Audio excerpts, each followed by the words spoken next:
The Senate stands at a crossroads, teetering between tradition and transformation. Senate Republicans are poised to shake up the chamber's rules this week, aiming to fast-track President Trump's nominees in a high-stakes showdown with Democrats, who warn that such moves risk turning the Senate into a political battlefield. But here's where it gets controversial. The GOP's strategy mirrors a Democratic proposal from 2023, now repurposed to serve the Trump administration's urgent need to fill over 1,000 critical positions requiring Senate confirmation. Could this mark the latest chapter in a decades-long tug-of-war over the Senate's role in governing America? Let's break it down. For months, Republicans have accused Democrats of weaponizing procedural delays to block Trump's nominees, a practice they've escalated to new extremes in response to the president's policies. Senate Majority Leader John Thune, a South Dakota Republican, has now thrown his weight behind a rule change to allow en-bloc confirmations, grouping up to 48 nominees for a single vote. Thune argues this isn't just about efficiency. It's about restoring a long-standing Senate tradition. We're not inventing something new, he insists.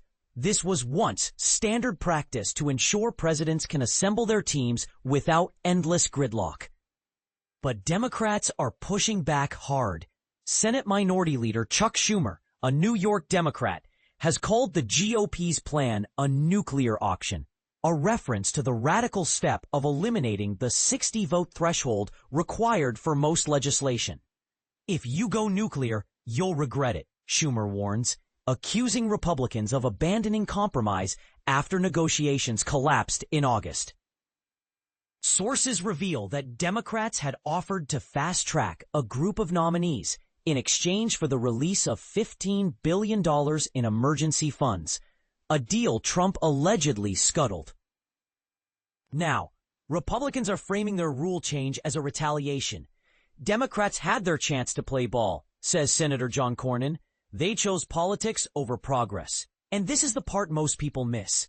The 2023 Democratic proposal, co-authored by Senator Amy Klobuchar and Independent Senator Angus King, was explicitly designed for future administrations. King admits, "We meant it for the next president, not today." Yet Republicans are resurrecting the idea, claiming it's a bipartisan solution to a bipartisan problem. Cornyn even tried to pass a similar resolution under unanimous consent on Tuesday, only for Senator Alex Padilla to object, arguing the measure should wait until the next administration. They're dusting off our idea to serve their own agenda, Padilla says. The stakes are enormous. According to the Center for Presidential Transition, the average confirmation time has nearly quadrupled over 6 administrations. With Trump's nominees facing unprecedented delays, Democrats fear that lowering the 60-vote threshold will unleash a flood of controversial nominees, eroding the Senate's role as a deliberative body.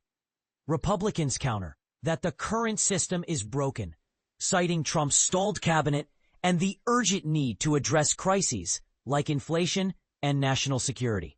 So, where do you stand? Is the Senate's tradition of deliberation worth preserving, even if it slows down governance? Or is it time to modernize the rules to match the speed of today's political landscape? Share your thoughts in the comments. This debate is far from over.